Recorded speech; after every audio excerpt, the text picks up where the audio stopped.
ಆ ಟೈಮಲ್ಲೇ ಜಾಸ್ತಿ.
ವಿದ್ಯಾನಪುರಂ ಪ್ರದೇಶದಲ್ಲಿ ಜನರಲ್ಲಿ ಜಾಗೃತಿ ಮೂಡಿಸುವಂಥ ಕಾರ್ಯಕ್ರಮವನ್ನು ಹಮ್ಮಿಕೊಂಡಿದ್ದು.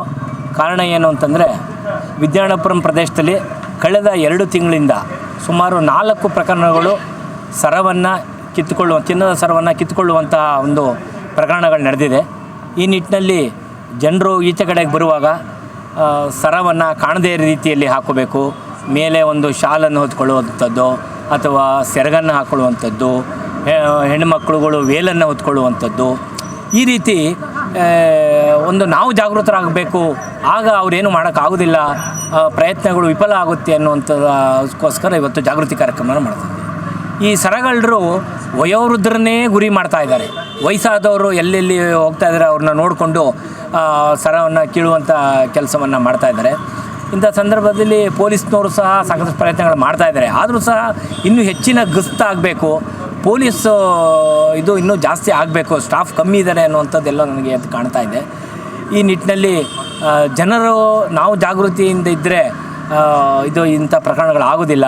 ಈ ನಿಟ್ಟಿನಲ್ಲಿ ನಾವು ನಮ್ಮ ಜೊತೆಗೆ ನಾವು ಅಕ್ಕಪಕ್ಕದ ಮನೆಯವರಿಗೆ, ಬೇರೆಯವರಿಗೆ ಎಲ್ಲರಿಗೂ ಸಹ ಇದನ್ನು ತಿಳಿಸ್ಬೇಕು ಅನ್ನುವಂಥದ್ದನ್ನು ಇವತ್ತು ನಾವು ಜನಗಳ ಮನೆಗೆ ಹೋಗಿ ಮಾಡ್ತಾಯಿದ್ವಿ. ಮುಂದಿನ ದಿನಗಳಲ್ಲಿ ನಾವು ಬೀದಿ ನಾಟಕಗಳ ಮುಖಾಂತರ ಮತ್ತು ಅಣುಕು ಪ್ರದರ್ಶನಗಳ ಮುಖಾಂತರ ಸುಮಾರು ನಮ್ಮ ಎಲ್ಲ ಪ್ರದೇಶಗಳಲ್ಲಿ 50,000 ಕರಪತ್ರಗಳನ್ನು ಮಾಡಿ ಹಂಚಬೇಕು ಅನ್ನುವಂಥದ್ದು ಗುರಿಯನ್ನು ಇಟ್ಕೊಂಡಿದ್ದೀವಿ. ಈ ನಿಟ್ಟಿನಲ್ಲಿ ನಮ್ಮ ಮಾಜಿ ನಗರ ಪಾಲಿಕೆ ವಿದ್ಯಾರ್ಥಿಸೋರು, ಮಂಜುಳಾ ಅವರು, ಇವರು ಎಲ್ಲರೂ ನಮ್ಮೆಲ್ಲ ಲೀಡ್ರುಗಳು ಎಲ್ಲರೂ ಸಹ ನಾವೆಲ್ಲ ಒಟ್ಟಿಗೆ ಸೇರಿ ಇದು ಕೆಲಸವನ್ನು ಮಾಡ್ತಾಯಿದ್ವಿ. ಜನರು ಭಾಳ ಖುಷಿ ಪಡ್ತಾ ಇದ್ದಾರೆ. ಮತ್ತು ಹೌದು, ಇದು ಅವಶ್ಯಕತೆ ಇತ್ತು, ನಾವು ಸಹ ಜಾಗೃತರಾಗಬೇಕು ಅನ್ನುವಂಥ ಮಾತುಗಳು ಅವರಿಂದ ಬರ್ತಾಯಿದೆ. Thank you.